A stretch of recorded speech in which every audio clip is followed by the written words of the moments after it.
আসসালামু আলাইকুম রহমতুল্লাহ। প্রিয় বন্ধুরা, আজ আপনাদের সাথে ছোট্ট একটি গল্প শেয়ার করব। আশা করি এই গল্পটি আপনাদের ভালো লাগবে। ভিডিওটি ভালো লাগলে অবশ্যই একটি লাইক দিবেন। কমেন্ট করে আমাকে জানাতে পারেন গল্পটি আপনাদের কেমন লাগলো। ইউটিউব চ্যানেলে সাবস্ক্রাইব এবং ফেসবুকে ফলো করতে ভুলবেন না। চলুন শুরু করা যাক। প্রিয় বন্ধুরা, গল্পটি হচ্ছে রাসূলুল্লাহ সাল্লাল্লাহু আলাইহি ওয়াসাল্লাম ও এক মক্কার বৃদ্ধা। মক্কায় এক বৃদ্ধা ছিলেন যিনি রাসূলুল্লাহ সাল্লাল্লাহু আলাইহি ওয়াসাল্লামের প্রতি বিরূপ মনোভাব পোষণ করতেন। তিনি রাসূলুল্লাহ সাল্লাল্লাহু আলাইহি ওয়াসাল্লাম সম্পর্কে কটু কথা বলতেন এবং তার বার্তা গ্রহণ করতে চাইতেন না। একদিন সে বৃদ্ধা তার জিনিসপত্র নিয়ে অন্য জায়গায় চলে যাওয়ার সিদ্ধান্ত নিলেন। জিনিসগুলো ছিল অনেক ভারী এবং তিনি একা তা বহন করতে কষ্ট হচ্ছিল।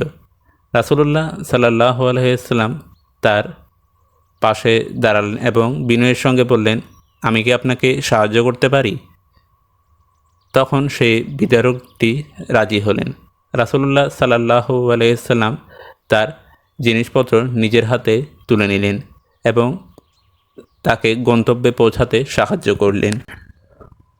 পথিমধ্যে সে বৃদ্ধাটি নবী করিম মুহাম্মদ সাল্লাল্লাহু আলাইহি ওয়াসাল্লামকে বললেন, তোমার মতো মানুষ এখনকার দিনে খুবই বিরল। তুমি খুব দয়ালু, নীতিবান। আমি তোমাকে কিছু উপদেশ দিতে চাই। মুহাম্মদ সাল্লাল্লাহু আলাইহি ওয়াসাল্লামের নামে একজন ব্যক্তি, তার থেকে দূরে থাকো। তিনি আমাদের ধর্ম নষ্ট করছেন। রাসূলুল্লাহ সাল্লাল্লাহু আলাইহি ওয়াসাল্লাম কিছুই বললেন না।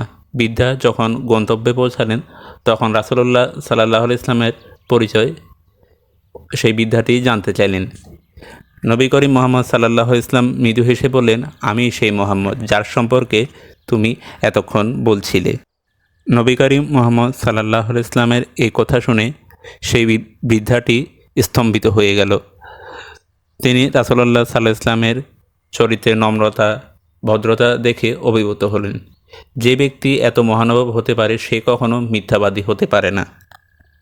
তারপর সেই বৃদ্ধাটি নবী করিম মুহাম্মদ সাল্লাল্লাহু আলাইহি ওয়াসাল্লামের এই উদারতা, মহানুভবতা দেখে কালিমা পড়ে মুসলমান হয়ে গেলেন।